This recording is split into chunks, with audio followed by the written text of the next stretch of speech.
រុស្ស៊ីបញ្ជូនទាហានពិការនិងរងរបួសទៅវាយប្រហារនៅសមរភូមិជមុខសង្គ្រាមដែលរុស្ស៊ីបន្តវាយលុកអ៊ុយក្រែនអស់រយៈពេលជាង4ឆ្នាំកន្លះបានបណ្ដាលឲ្យមានអ្នកស្លាប់និងរងរបួសក្នុងចំនួនដ៏ច្រើនមជ្ឈមណ្ឌលសម្រាប់ការសិក្សាយុទ្ធសាស្ត្រ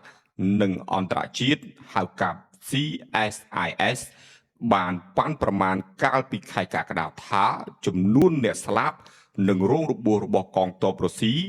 មានប្រមាណ 1.4 លាននាក់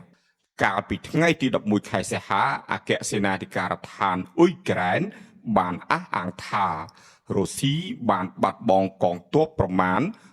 1190 នាក់ក្នុងរយៈពេលត្រឹម24ម៉ោង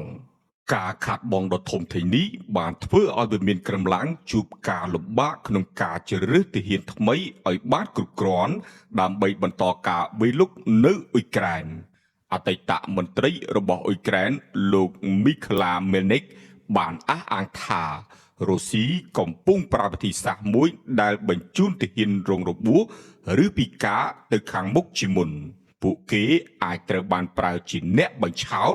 ដើម្បីបង្ខំឲ្យទ្រង់របស់អ៊ុយក្រែនវាយប្រហារហើយអនុញ្ញាតឲ្យកងទ័ពរុស្ស៊ីសង្កេតរកទីតាំងទ្រង់របស់អ៊ុយក្រែន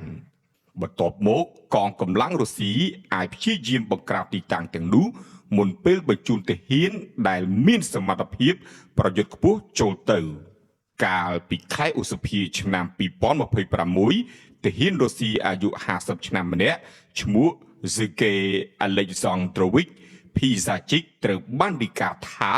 បានផ្ញើវីដេអូចុងក្រោយទៅកាន់សាច់ញាតិរបស់គាត់វីដេអូនេះបានបង្ហាញទាហានរុស្ស៊ីពិការ6នាក់ក្នុងនោះមានអ្នកខ្លះប្រើឈើច្រត់ត្រូវបានបញ្ជូនទៅសមរភូមិនៅអ៊ុយក្រែនដោយទាហានទាំង6នាក់មានអាវការពារគ្រាប់តែ3និងកាំភ្លើងពីដើមសម្រាប់ប្រើរួមគ្នាវីដេអូផ្សេងក៏បានបង្ហាញទ្រង់អ៊ុយក្រែនជួបប្រទះទាហានរុស្ស៊ីដែលមានពិការភាព